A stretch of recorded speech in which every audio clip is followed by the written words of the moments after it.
శ్రీమాత్రే నమః. ఓం శ్రీ కామాక్షీదేవ్యై నమః. ఆత్మీయులకి నమస్సులు. మన సనాతన ధర్మంలో ఉన్నటువంటి అందరము ప్రతిరోజు సంధ్యావందనం నుంచి మొదలుకుంటే మనకు ఉన్నటువంటి గురు ఉపదేశ మంత్రాలన్నింటినీ సాధన చేసుకుంటూ తులసీ పూజ, స్త్రీలైతే తులసీ పూజ, గుడికి వెళ్ళడము, ఆధ్యాత్మిక కార్యక్రమంలో పాల్గొనడము, జంతు జాతులకి ఆహారం పెట్టడము, యాత్రలకు వెళ్ళడము, పుణ్యనది తీర్థ స్నానాలు చేయడము ఎన్నో చేస్తున్నాము కదా. అయితే రోజువారీ నిత్య పూజ నుంచి మొదలుకుంటే ఏ యాత్రా తీర్థము మహాయాగాది క్రతువులు చేసినా తప్పకుండా మనల్ని మనము అడగాల్సినటువంటి ప్రశ్నలు 3 ఉంటాయి మిత్రులారా. ఎందుకంటే వంట చేస్తున్నప్పుడు వంట బాగుగా అవుతుందా, అన్నము ఉడికిందా లేదా అని ఒక మెతుకును తీసి అమ్మ పరీక్ష చేస్తుంది కదా మన అమ్మ. అలాగే మనం సాధన చేస్తున్నప్పుడు మన సాధన సక్రమంగా నడుస్తున్నదా లేదా అనేటువంటి దాన్ని కూడా మనం పరీక్షించుకోవాలి. ఎక్కడైనా సాధన అంటే గుర్తుంచుకోండి, జప, తప, యోగ, ధ్యాన, భజన, శ్రవణ, కీర్తన, మనన, ఈ నవవిధ భక్తి మార్గాలైనా కావచ్చును.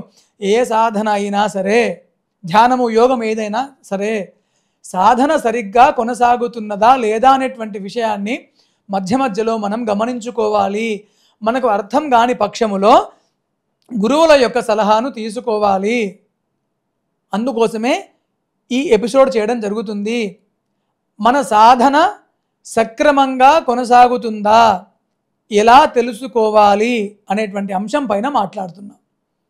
అయితే మిత్రులారా, మా పెద్దలు చెప్తుండేది, మా నానమ్మ వాళ్ళు, మేము చిన్న ఉన్నప్పుడు మా నానమ్మలు, మా తాతలు, మా పెద్ద తాతలు, మా చిన్న తాతలు చెప్పేది, ఏ సాధన చేస్తున్నా బిడ్డ అంటే సంధ్యావందనము చేసుకుంటున్న సమయంలో మేము పిల్లలుగా ఉన్నప్పుడు మా అమ్మ వాళ్ళతో అందరితో మాట్లాడేది సరదాగా. ఇంట్లో సత్సంగాలు, ఆ కాలంలో సత్సంగాలు ఉండేవి మిత్రులారా.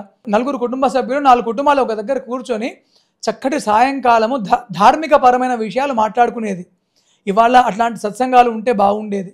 సరే, ఏదైనప్పటికీ మా చిన్నతనంలో మా యొక్క తాతలు, మా చిన్న తాతలు, పెద్ద తాతలు, మా నాన్నమ్మలు, మా అమ్మ, వీళ్ళందరూ కూడా అలా సాయంకాలం సత్సంగంలో ఉన్నప్పుడు మా తాత చెప్పేది మా అమ్మతో, అమ్మాయి ఏ సాధన చేస్తున్నా, ఏది చేస్తున్నా 3 ప్రశ్నలు వేసుకోవాలమ్మా.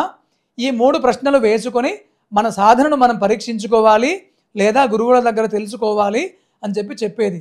ఈ 3 ప్రశ్నలు ఏంటంటే, మళ్ళీ చెప్తున్నా, ఈ 3 ప్రశ్నలు ప్రతి సాధకుడు వేసుకోవాలి.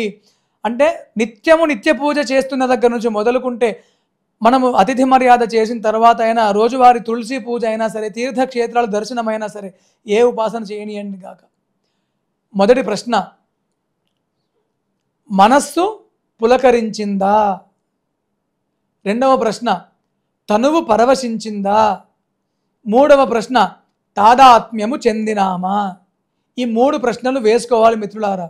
మనస్సు పులకరించిందా, తనువు పరవశించిందా, తాదాత్మ్యము చెందినామా? ఎందుకు ఈ 3 ప్రశ్నలు అంటే, చూడండి, సాధన పరిపక్వమవుతున్నటువంటి దశలో సాధకుడికి 3 రకాల మంచి మార్పులు కలుగుతాయి. ఒకటి, శరీరములో జీవ కణాలలో విశ్వశక్తి పూరించబడి దేహములో మార్పు వస్తుంది, వర్చస్సు వస్తుంది. మనం ఇంతకుముందు చెప్పుకున్నాము, మితాహారము తీసుకోవాలనిపించడం, అందరినీ ప్రేమగా చూడాలనిపించడము. ఈ రకంగా మొదటి మార్పు సాధన పరిపక్వం అవుతున్న దశలో మొదటి మార్పు శరీరంలో పసిగట్టచ్చు. రెండవ మార్పు మనస్సుకు పసిగట్టచ్చు. సాధన కంటే ముందు ఉన్నటువంటి మూర్ఖత్వము, ఈ అజ్ఞానపు వాదన, ఈ అరిషడ్ వర్గాల యొక్క దాడి, ఇవన్నీ కూడా సాధన పరిపక్వం అవుతున్న దశలో ఉండవు. అందుకే సాధకుడికి మొదటి మార్పు శరీరంలో వస్తుంది, రెండవ మార్పు మనస్సులో వస్తుంది, మూడవ మార్పు జీవితంలో వస్తుంది. ఈ 3 మార్పులు ప్రతి సాధకుల్లో వస్తాయి. కాబట్టి ఈ 3 ప్రశ్నలు వేసుకోవాలి. మనస్సు పులకరించిందా, తనువు పరవశించిందా, తాదాత్మ్యము చెందినామా? మనస్సు ఎందుకు పులకరించాలంటే, ఈ దేహంలో ఉన్నటువంటి జీవి కోటాను కోట్ల జన్మలను దాటి వచ్చాడు కదండి. అంటే కోటాను కోట్ల జన్మల యొక్క కర్మల యొక్క వాసనలను ఈ జీవి మనస్సుగా అంటించుకొని ఈ దేహంలోకి వచ్చింది. మీకు చక్కగా అర్థం అవ్వాలంటే దుమ్ము పట్టినటువంటి ఒక తెల్ల కాగితాన్ని దూరంగా చిన్న గాలితో విసిరితే ఈ కాగితం పైన ఉన్న దుమ్ము రాలిపోతుందా? రాలిపోదు కదా. ఈ కాగితం పైన ఉన్న దుమ్ము రాలిపోవాలంటే కాగితాన్ని గట్టిగా మీటాలి కదా. అలా టప్పుమని మీటితే ఈ తెల్ల కాగితాన్ని అంటిపెట్టుకుని ఉన్న దుమ్ము జల జల జల జల కిందికి రాలిపోయి శుద్ధ కాగితం మిగిలినట్టు మన మనస్సు కూడా తెల్ల కాగితం. కోటాను కోట్ల జన్మల నుంచి కర్మల వాసనలు అనేటువంటి ధూళి ఆవహించబడ్డది మనస్సు అనే తెల్ల కాగితం పైన. మరి మనం చేస్తున్నటువంటి సాధన ఈ మనస్సు అనే తెల్ల కాగితాన్ని టప్పుమని మీటాలి, మనస్సును కంపింపజేయాలి.